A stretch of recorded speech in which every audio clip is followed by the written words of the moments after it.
Hello students, welcome to Vidya institute. हमारे channel पे आपको 9 से 12 तक मैथ्स के सारे इम्पोर्टेंट क्वेश्चन के सॉल्यूशन मिल जाएंगे। स्पेशली एनसीईआरटी के सारे क्वेश्चन के सॉल्यूशन मिल जाएंगे। आज की क्लास में हम करेंगे 11th class sequential series NCERT example 24। Sequential series की सारे क्वेश्चन आपको इसकी प्लेलिस्ट में मिल जाएंगे चैनल पे, और उसका लिंक आपको वीडियो के एंड में मिल जाएगा। तो आज का क्वेश्चन स्टार्ट करते हैं। If P Q R in GP, ये गिवन है कि पी क्यू आर जीपी में है और equation P X square plus 2qx plus R and D X square plus 2ex plus F equal to 0 have common root. क्या मतलब है इस बात का कि इन दोनों इक्वेशन के रूट्स कॉमन है, मतलब इन दोनों में एक रूट एक जैसा है। तो हमें दिखाना है कि डी अपॉन पी, ई अपॉन क्यू और F upon R A P में। ठीक है, तो एक ही क्वेश्चन में ए पी और जी पी दोनों ही आ रहा है, इसलिए इंटरेस्टिंग क्वेश्चन है और इम्पोर्टेंट भी बहुत है। तो सबसे पहले देखो, हमारे पास इक्वेशन जो गिवन है पहली वो ये है। तो इस इक्वेशन के हम रूट्स निकाल लेते हैं, क्योंकि दोनों में एक रूट कॉमन है तो इसका रूट निकालेंगे। इसका रूट निकालने के लिए हमें क्वाड्रेटिक फॉर्मूला लगाना पड़ेगा। तो मैं फॉर्मूला भी हाथ के हाथ लिख ही रहा हूँ।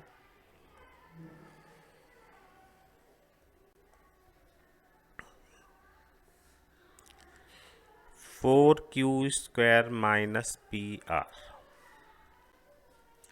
अब यहाँ पे सभी को एक बात पता है कि P Q R in G P, तो इसका मतलब होता है Q square equal to P R. तो हम इस बात का यहाँ पे यूज करेंगे।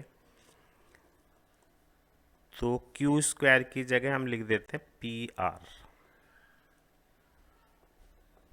तो 0 आ गया।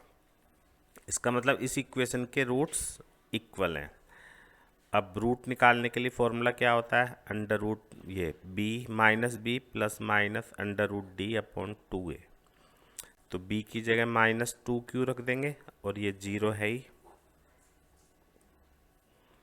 Minus Q upon P. इस इक्वेशन का एक ही रूट है माइनस क्यू अपॉन पी, और वो कह रहा है कि इन दोनों इक्वेशन में रूट कॉमन है। इसका मतलब माइनस क्यू अपॉन पी इस इक्वेशन का भी रूट होगा। तो यहाँ पे हम लिख देते हैं therefore minus Q upon P is only root of this equation, है ना। Hence minus Q upon P is also a root of दूसरी इक्वेशन जो है D X square plus 2ex plus F equal to 0। ये हमारे को given है। तो जब ये इसका रूट है तो हम x की जगह ये वाली वैल्यू रख देते हैं। तो d minus Q upon P square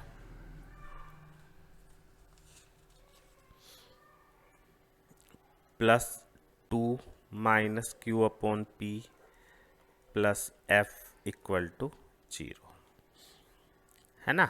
इसका एलसीएम भी ले लेते हैं।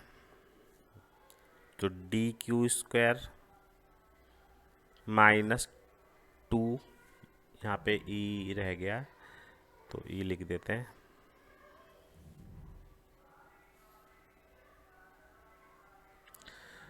तो कितना आएगा 2 p q e plus F p square. ठीक है, d q square minus 2 p q e plus F p square equal to 0। अब यहाँ पे आपको एक स्टेप ध्यान रखना है कि इस इक्वेशन को हम डिवाइड करेंगे बाय पी क्यू स्क्वायर, पूरी क्वेश्चन को पी क्यू स्क्वायर से डिवाइड करेंगे। ये अभी आपको एकदम समझ में आ जाएगा कि क्यों कर रहे हैं।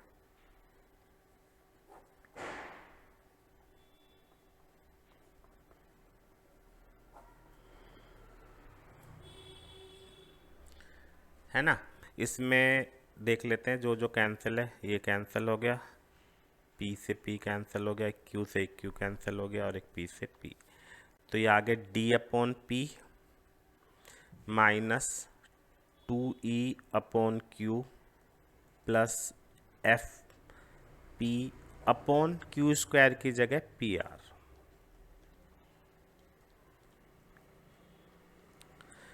ये पी से पी और कट गया, तो कितना आ गया हमारा D upon P plus F upon R equal to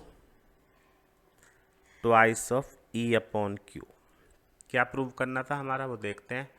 D upon P, E upon Q और F upon R A P में है, तो ये प्रूव हो गया। कैसे,